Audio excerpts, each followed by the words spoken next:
আসসালামু আলাইকুম।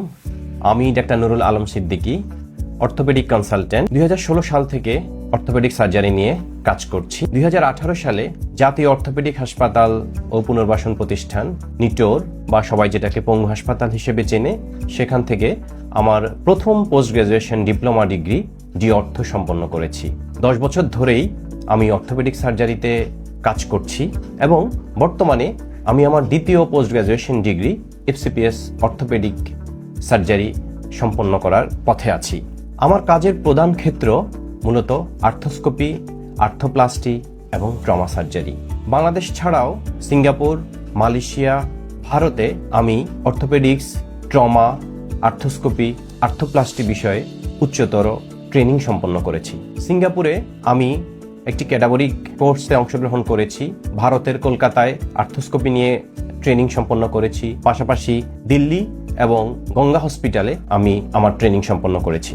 আমার কাজের যে প্রথম ক্ষেত্র আর্থ্রোস্কোপি সার্জারি। আর্থ্রোস্কোপি মূলত জয়েন্টে খুব ছোট 2টা বা 3টা ফুটোর মাধ্যমে জয়েন্টে যে সমস্যাগুলো আছে, যেমন হাঁটুতে এসিএল ইনজুরি, পিসিএল ইনজুরি, বিভিন্ন মেনিস্কাল ইনজুরি, মেনিস্কাল সিস্ট, পাশাপাশি শোল্ডারে বিভিন্ন ধরনের টিয়ার থাকে, বিভিন্ন ধরনের লিশন থাকে, এসব হচ্ছে যে আমরা চিকিৎসা করে থাকি। আর্থ্রোপ্লাস্টি বা জয়েন্ট রিপ্লেসমেন্ট সার্জারি হচ্ছে আমাদের জয়েন্ট, বিশেষ করে আমাদের হিপ জয়েন্ট বা নি জয়েন্ট যদি কোনো কারণে ডিজিজড হয়ে যায়, যে কোনো ট্রমার কারণে বা হচ্ছে যে কোনো অসুস্থতা বা জয়েন্টের কোনো অসুখের কারণে যদি নন ফাংশনিং হয়ে যায়, পেইনফুল হয়ে যায়, তখন আমরা আসলে আর্থ্রোপ্লাস্টি বা জয়েন্ট রিপ্লেসমেন্ট সার্জারি করে থাকি। আমাদের দেশে হিপ এবং নি রিপ্লেসমেন্ট সার্জারি পাশাপাশি শোল্ডার রিপ্লেসমেন্ট সার্জারি হয়ে থাকে।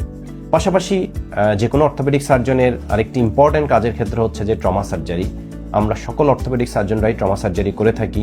আমরা বিভিন্ন ধরনের ট্রমা, যেমন আমাদের ফোরাম ফ্র্যাকচার বা আমাদের অ্যাডাল্ট হিউমেরাস ফ্র্যাকচার, পাশাপাশি টিবিয়া ফিবুলা এবং হচ্ছে যে ফিমার ফ্র্যাকচার, এইসব ফ্র্যাকচারের ক্ষেত্রে আমরা আসলে সার্জারির মাধ্যমে চিকিৎসা দিয়ে থাকি। বিশেষ করে অ্যাডাল্ট এবং হচ্ছে যে ইয়ং পেশেন্টদের ক্ষেত্রে আমরা যখন আর আমাদের নন অপারেটিভ ম্যানেজমেন্টের কোনো অপশন থাকে না, তখন আমরা এইসব অপারেটিভ সার্জারিতে আমরা গিয়ে থাকি। যদি অপরচুনিটিস অ্যাভেলেবল থাকে, বিশেষ করে সিয়াম যদি অ্যাভেলেবল থাকে, তাহলে আমরা না কেটে এইসব সার্জারি বা খুব ছোট কাটার মাধ্যমে এসব সার্জারি করে থাকি। এসব ক্ষেত্রে রেজাল্ট খুবই ভালো থাকে। আর্থ্রোস্কোপি, আর্থ্রোপ্লাস্টি বা ট্রমার বাহিরেও আমি জেনারেল অর্থোপেডিক সার্জারি রিলেটেড চিকিৎসা করে থাকি।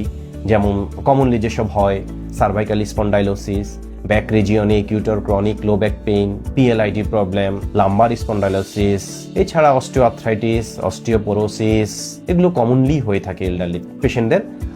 এসব চিকিৎসা আমরা সহজেই এখন করছি।